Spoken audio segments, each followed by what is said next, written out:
Hey everybody, we're at Cuban Foodies today, and this is Realtors Gotta Eat.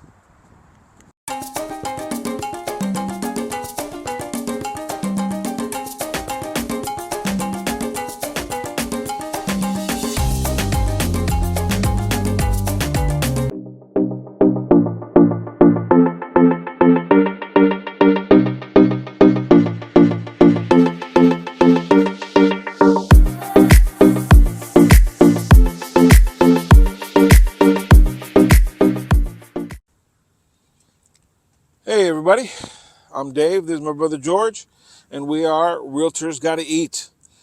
We are coming to you today from Oldsmar, city of Oldsmar. Yeah. It's right outside of Tampa.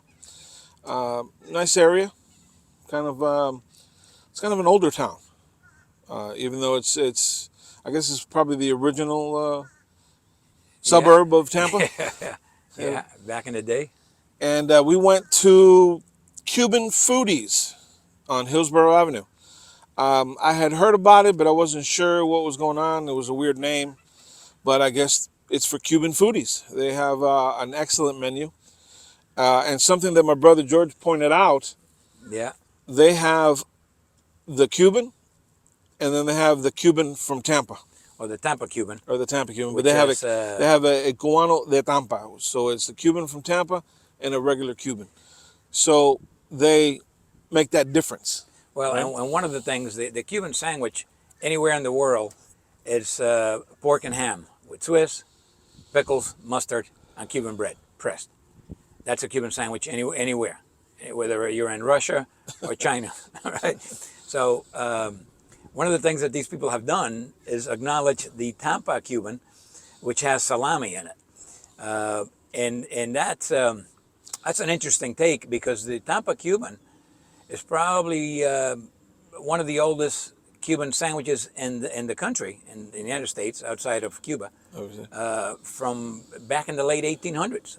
Some of you may know the Cuban sandwich history in Tampa started during the cigar revolution here in the late 1800s, and you had the collaboration of the Spaniard, the Cuban, and the Italians, and even the Germans. That's how the ingredients came to be in. You know, the ham, the pork, the salami, the mustard, and the Swiss cheese. Of course, the Cuban sandwiches. So it's nice that they actually made that distinction in their menu, because most places just say Cuban and they prepare it the way they want.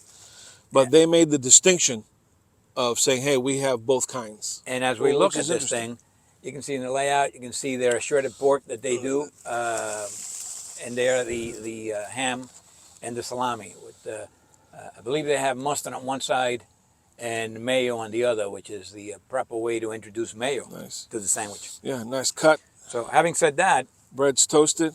Talk is cheap. Let's find out how good the stuff is. Yeah, and if you see, they have the shredded pork, which is nice.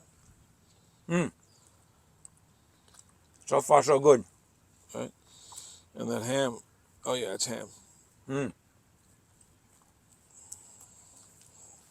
This is excellent. So how is that?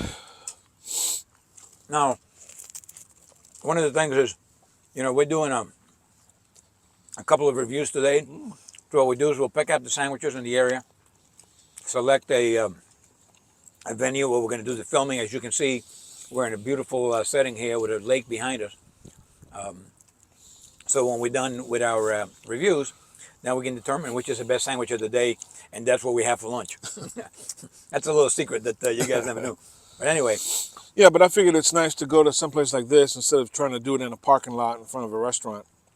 It's nicer for us. Or even in a restaurant with, you know, where they're busy, crowded and busy. But anyway, this is an excellent sandwich. What are your thoughts here, Dave?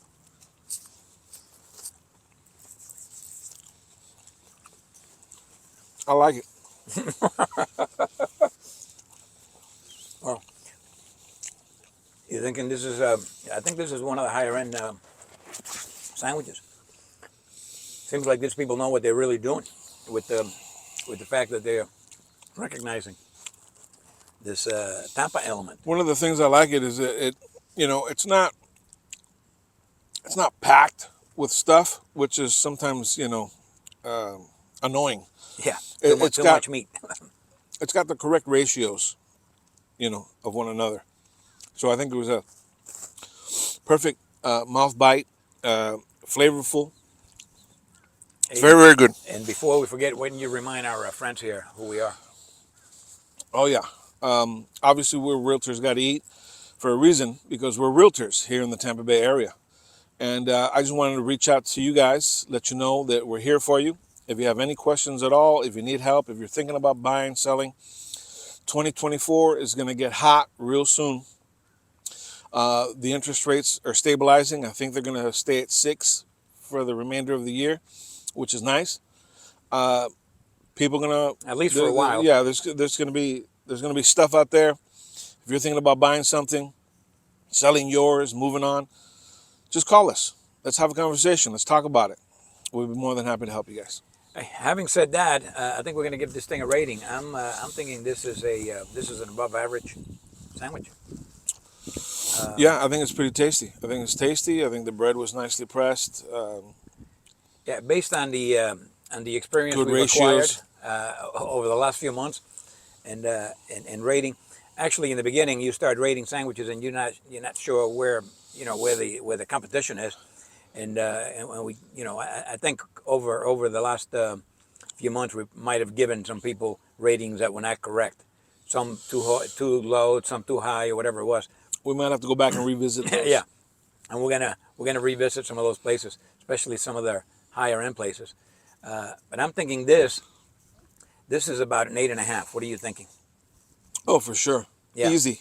Which is the starting Easy. point for a good quality sandwich, 8.5. We have a lot of, unfortunately, we run into a lot of Yeah, under 8.5. scenarios on the 8.5, which is just a Cuban sandwich, sort of like the thing you pick up at Publix. And I say that, with all due respect, Publix used to make a great Cuban sandwich until they got rid of their press, and so No, it's just a sub. yeah, and they can heat it up for you, but it's not the same thing. Yeah. Anyway, So 8.5. You think? yeah, 8.5 is what we're gonna go with. I'm good with that.